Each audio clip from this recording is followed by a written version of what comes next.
Hi there, welcome to CarlaVoyance, where I discuss all things intuitive, Akashic records, and counselling. I'm the owner of Carla's Realignments and the author of various personal development books. I'm your host, Carla Savannah. Thank you for joining me.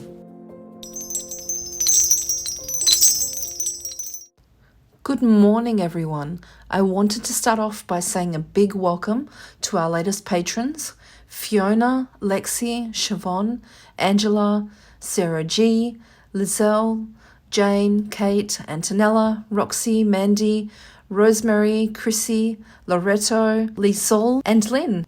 Thank you for being part of my Patreon family. Also, a big thank you to everyone who upgraded their tiers and joined the 8 Selves Therapy tier to get regular spiritual counselling. I so look forward to watching you all grow and evolve. You'll notice that I've changed the name of these audios because another psychic has been using the name Pearls of Wisdom for quite a few years now, and I wanted something that was original to me. So I'm still learning and playing around with these audios, so hopefully I'll be able to deliver better quality in the future. From now on, I'll be calling these audios CarlaVoyance. I've made these CarlaVoyance audios available on a Patreon $3 per month tier. However, this tier is just basic audios. So if you're wanting to be able to ask questions, access the self-programming and chakra reading course, you'll stay on the $7 tier. Those who want to do more advanced energy work, they can join the Energy Mastery tier, which is the $11.11 per month. And those wanting to get ongoing spiritual counseling with me, they will get monthly calls. They would join the 8 Selves Therapy tier, which is my latest tier. I gave it out on special a couple of weeks, and the next intake will be available soon at a slightly higher price. The idea is that now I've got a few different options available. There should be the right tier for everyone's needs and budget. So let's get started. I hope you all enjoyed finding out about all the planetary races last month. I had so much fun connecting with each of them, asking them for guidance on how to best explain and how to best represent them and their specific qualities and their purpose. That was heaps of fun getting to know them better myself even. This month I'm going to be talking about soul blocks. Soul blocks are very particular types of blocks that I can come across within someone's soul records or Akashic records when I'm about to do a realignment for someone. Soul blocks stop someone from awakening within the matrix or accessing the universal truths. A soul block can also mean that a person is not using their divine blueprint. The first soul block I'd like to address is one I've touched upon already quite frequently in lots of my posts. Let's talk about positive souls and negative souls. Positive souls are using their divine soul blueprint. They are beings that have direct link or access to independent creator energy or positive energy, which comes from source. If you're a part of my Energy Mastery tier here on Patreon, you'll already have a very clear understanding of what independent creator energy or vital force energy is and what dependent or discordant energy is.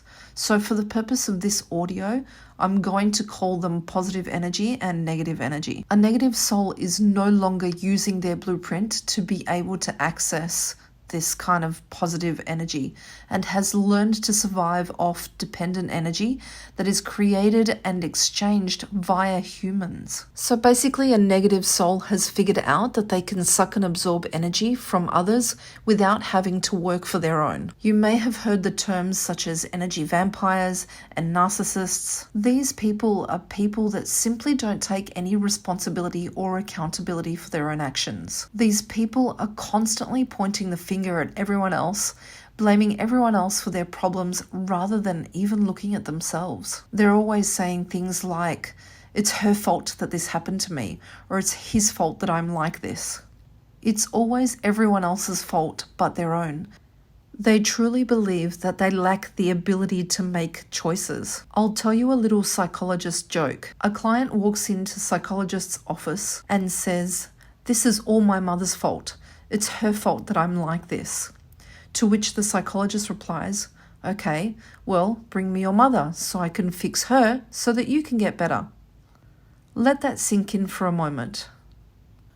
Growing up, I used to often think, what's the difference between a person who suffers a severe trauma in their life, learns their lesson and becomes more empowered by it, and a person who suffers a severe trauma and allows it to completely consume and take over their life, and they never actually become more empowered afterwards. It has to be because one person truly believes that they don't have access to this vital source, this powerful, positive source energy within them, and the other person believes that they do have access to this.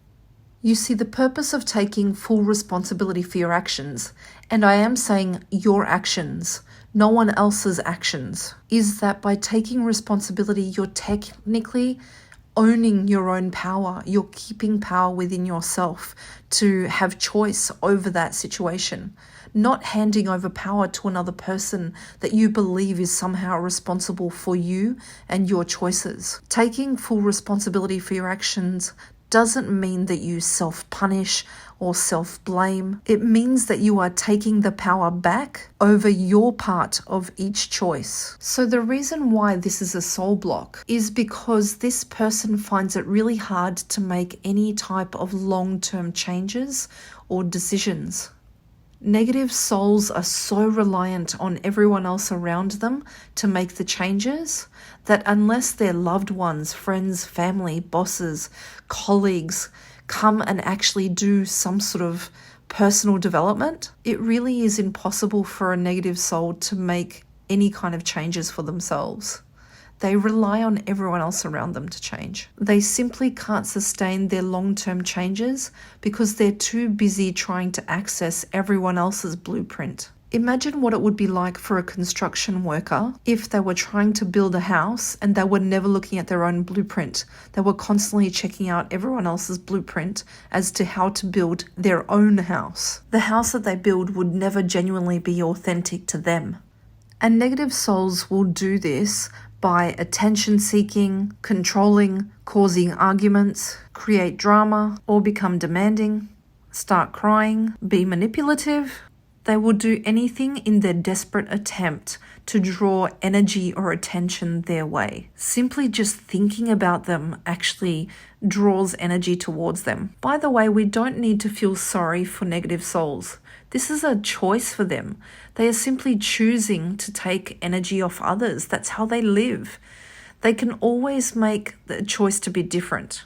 Negative souls are the necessary polarity to positive souls. They serve the purpose of showing positive souls what a disempowering life looks like and how disempowerment actually limits your creativity skills or creation skills and manifesting, which in turn encourages positive souls to grow even more. So I hope that gave you a little bit more information about negative souls. The next audio, I'm going to be talking about another soul block called the mirror images. Don't miss out on finding out more about those right here on Patreon.